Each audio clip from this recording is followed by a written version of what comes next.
G'day everyone, it's me, the Anti-Theocrat, back with another one. Before I go into the main content, it's a quick sales pitch. It's the only one you're getting, so enjoy it. Below these videos I do attach all links to the information if there are links to be had. I also archive all of the information if that's possible. I also supply links to other platforms for my content and how to support me if you wish to do so.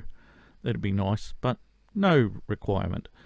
That's it. That's my intro. That's my sales pitch. It's all I've got. It's all you're ever going to get. And now, on with the show. Sweden, Feminist Utopia, go-to example, well, second in line to Norway, for what it is to be a socialist nation, although it is not, in fact, a socialist nation. It is a democratically elected government in Sweden, and the social programs that it runs are not socialist, because you won't find those things in a socialist country. But in any case, Sweden, Feminist Utopia, go-to place, example of perfection. And unfortunately, criminal clans challenge Sweden's law enforcement. So COVID is not the only questionable problem Sweden has at the moment. Apparently, there is more going on. Now, I dug up the Yahoo story, but I'm not going to use the Yahoo story because reading this story from Yahoo, there is a lot of just nonsense stuff before they start getting to the meat and the grit of the story. The Yahoo is dug off the wire anyway from the AFP. A better writing, and even though it is a right-wing rag, The Spectator covered this with just a far better written crime.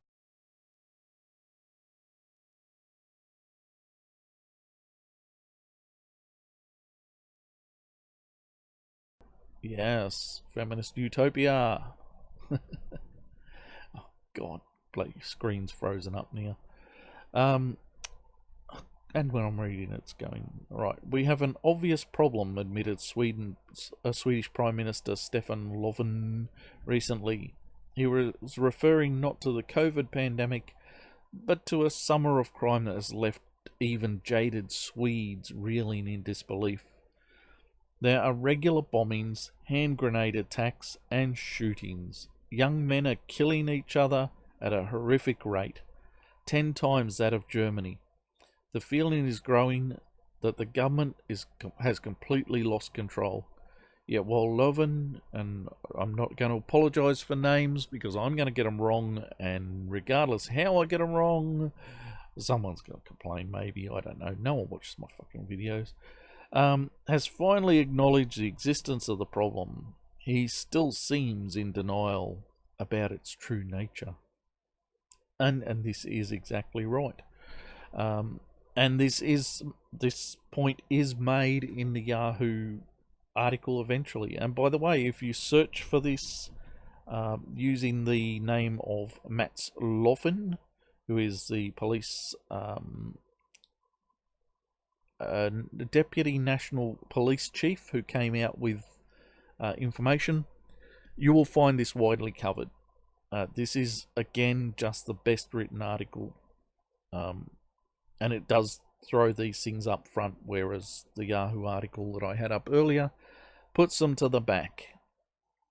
Last month in Borkelbrokel, south of Stockholm, a 12-year-old girl walking a dog was killed by a stray bullet from a gang shooting.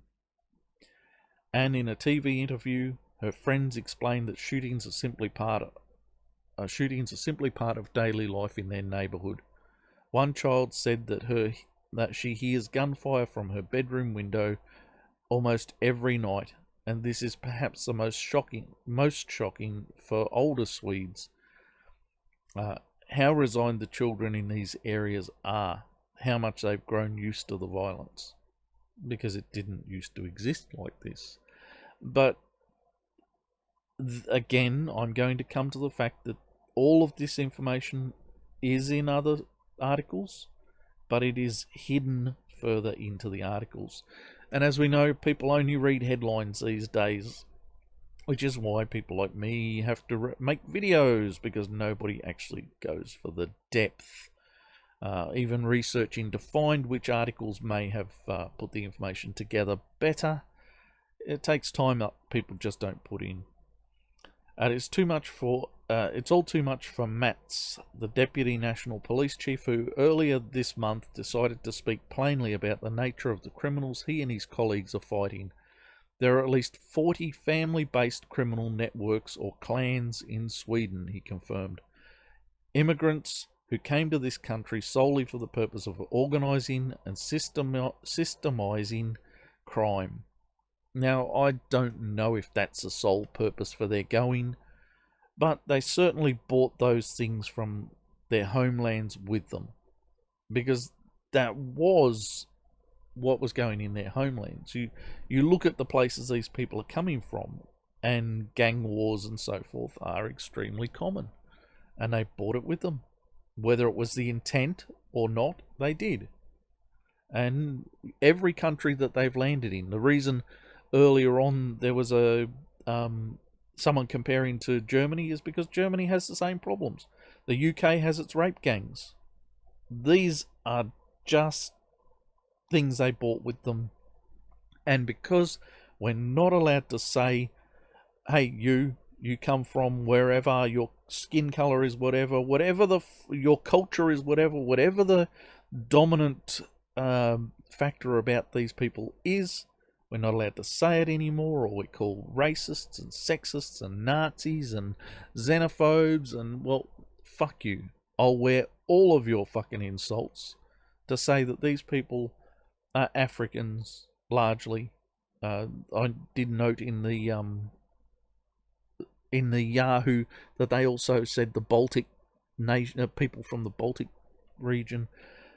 So yeah, Russian mafia sorts. But the people that have been getting into Sweden in large numbers, unvetted, allowed to go on not knowing the language, and create their own societies within Swedish society, they come from Africa. There's a problem. Ship them back. Fly them out, ship them back. Anyway, and you can call me whatever the fuck you like. I don't care. A nation has the right to sort out its problems how it sorts them out, and we don't have to bring in other people's problems. According to Matz, they make their money through drug trafficking and extortion. They have a great capacity for violence. The interview was a bombshell. The Prime Minister has tried to talk about crime as a socio-economic problem, yet tried to blame all the poor people. Because poor Swedes were doing this, weren't they? The really poor Swedes, they were throwing grenades at one another before these people came along. No, they weren't. They fucking weren't. This is something these people brought with them. It is not socio-economic in this situation. I admit that socioeconomics is a factor in a lot of crime. But in this case, you have a specific group who have set up 40 family-based criminal networks. The Yahoo story says that they closed off suburbs and you made no arrests. They eventually, according to the Yahoo article, they came together and negotiated their own peace. The police didn't come in and negotiate that for them, which puts the gangsters in charge. They're now governing. A government mantra which insinuates that even asking questions about the link between crime and immigration is xenophobic. Exactly. Well, you can call me a fucking xenophobe all you like. These words no longer hold any meaning.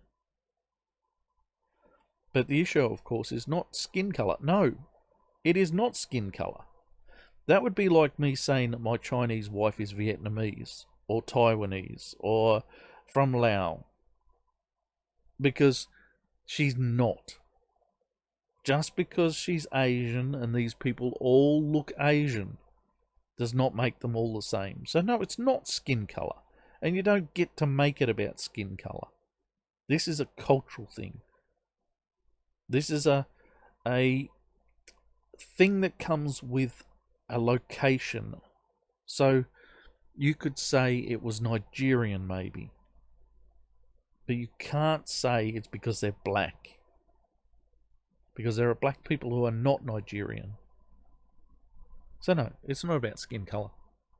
I'm not going there. That's just wrong. It's about the problem of an imported type of crime. Families from non-Swedish cultures who stay in their own circles and prey on Swedes of all ethnicities. No, I think that's not quite it either.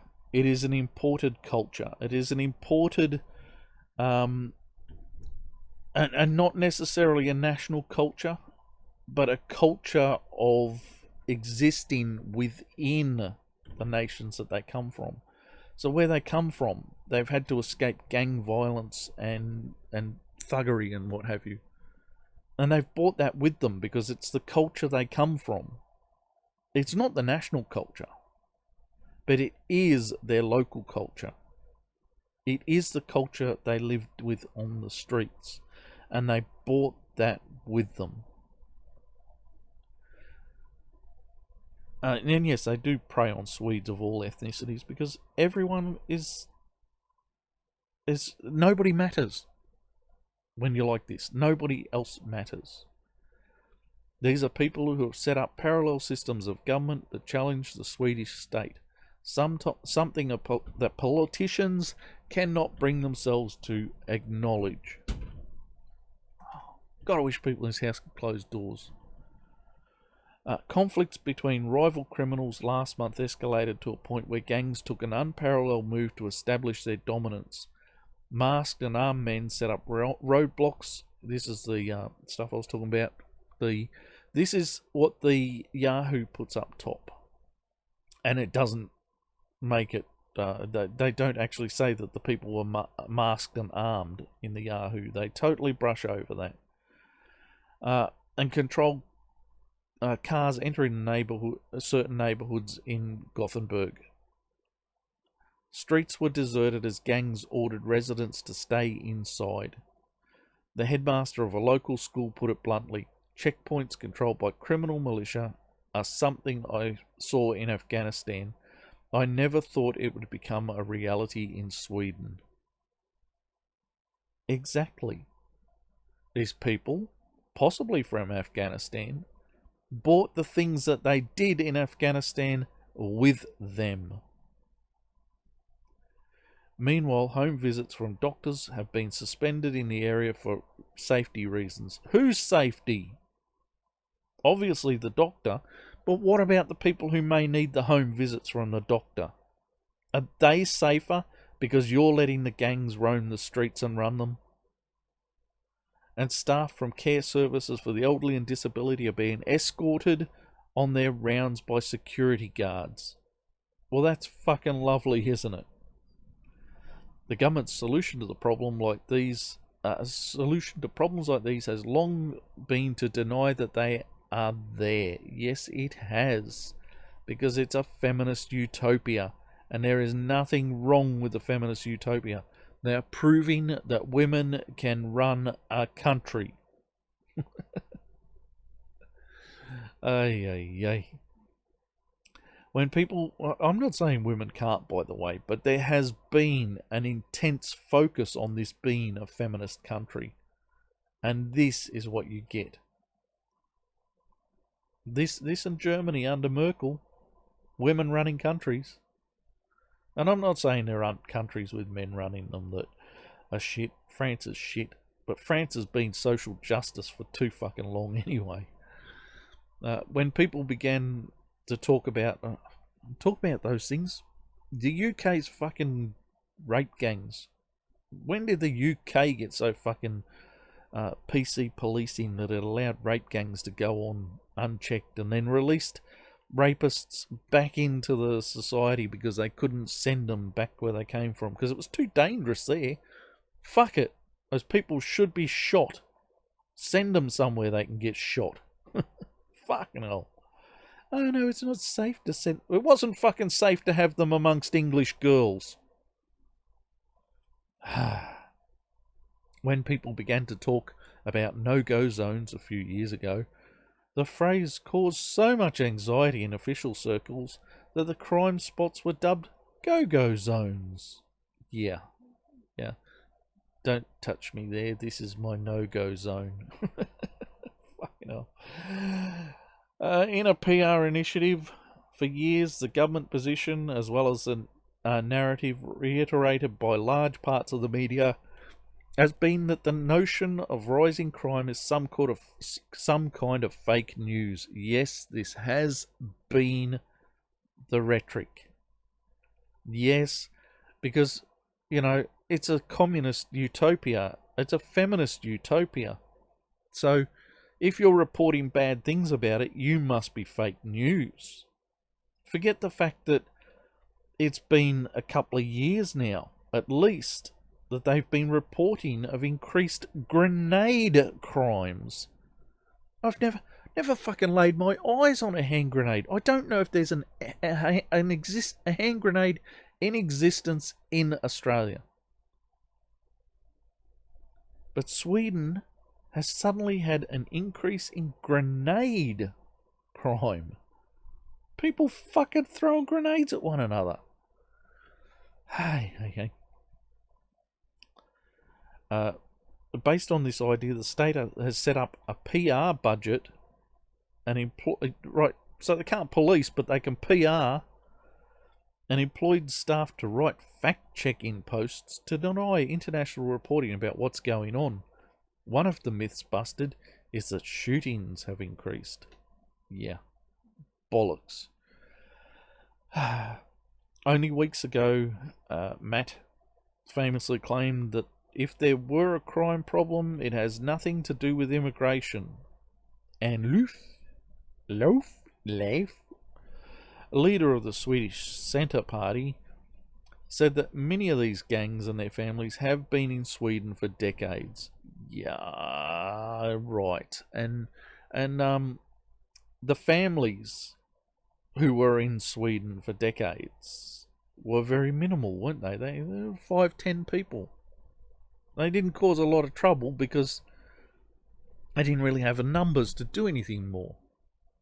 But you've added, haven't you? You've added to their size and their ability to drive the police out of your fucking capital city.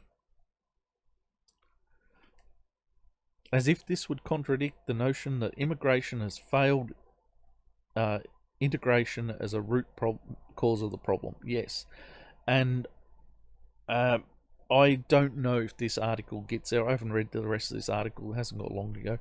But it's one of the things that the Yahoo article did make clear is a lot of these people have come in and not been able to learn Swedish, and they have not been integrating into Swedish society. They've been setting up their own societies within Sweden, where they speak their own language, where they have their own gangs and their own government.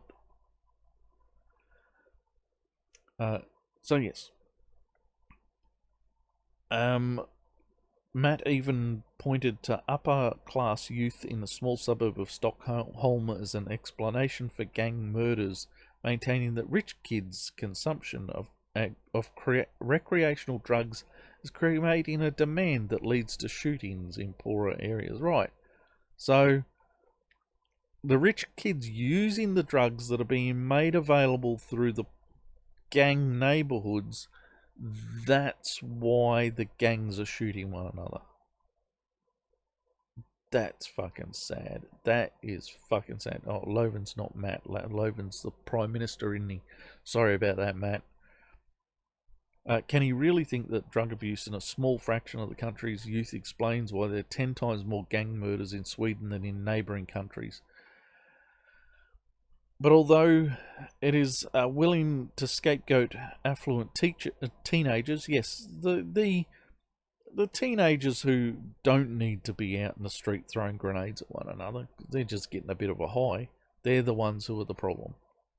The government has so far remained silent about the changing nature of the crime, some of it so grotesque that it is hard to discuss. At the end of August, 2 teenage boys were abducted, raped, and abused for hours at a cemetery outside Stockholm. The police found them.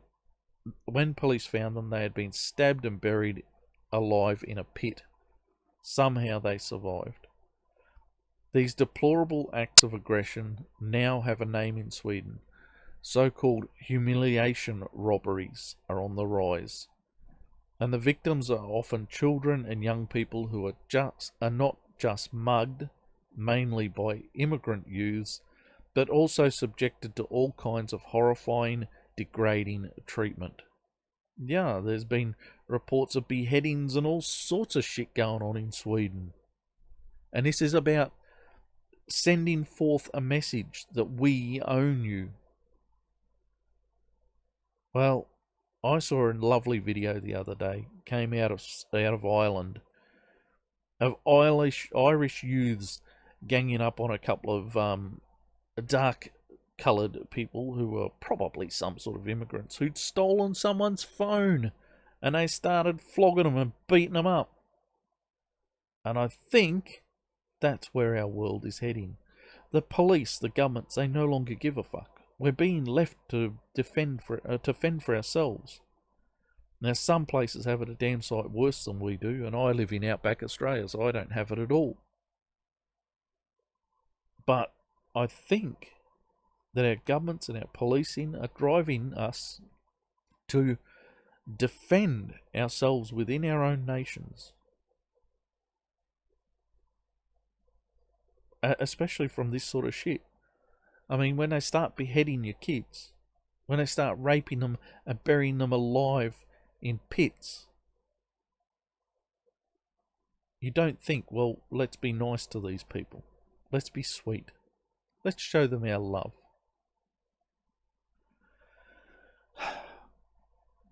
I don't know. I listen to people saying this is the end of our society, and I think, no, it's not, because I'm fucking not letting it happen. But for me to not let it happen means I may one day have to get my back up and be that person who goes out and deals with this situation myself. And that would be me ending my society. Because my society has relied on the police to do the job of policing. And the day I have to go out and do the job of policing is the day my society ends. So yeah, maybe they're right. Maybe our society is going to end. Maybe that's where we're headed. And maybe that's where these stupid fucking politicians and police services are sending us. Deliberately or not. Where they're fucking, oh, you're a xenophobe if you complain. They're driving us to bring down our own societies. Because of the threat to children, Swedish parents are beginning to wake up. They're beginning to realise that their children are not growing up in the low-crime country they themselves knew. And they feel that the time to talk honestly about it has long since arrived. Which is why I'm talking about it. Which is why I'm talking about it. I'm talking about it because our country is not at that point. Australia is not at that point. And yet, in Melbourne, we have gangs. We have a serious increase in Melbourne in specific violent crimes. Home invasions with violence.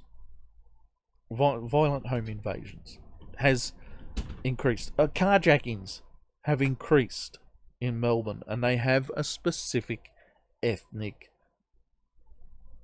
group at the heart of these things. And we're not allowed to say it or we're racist. But for fuck's sake, I'm starting to say more. Fuck, that wind's right up. Holy Nelly. Thought the wall was going to come down on me. There's that fucking door again. Anyway. I'm going to be saying more of these things, I think. I think I'm going to rally against all these people who want to just call us Nazis and shit, because they are fucking full of it. They are full of crap. These are the people who say it's okay that your children are raped and thrown in a ditch. That's fine as long as you don't insult the people who did it. And they can fucking go the same way as those people go when the time comes. Stop! Don't touch me there! This is my no-no square! Stop! Don't touch me there! And that's it. I've had enough. I'm going. I do not want to do this anymore. I've had enough of this. I'm out of here. I've been the anti-theocrat. May your gods remain fictional. And I will see you in the next one. Until then, have fun.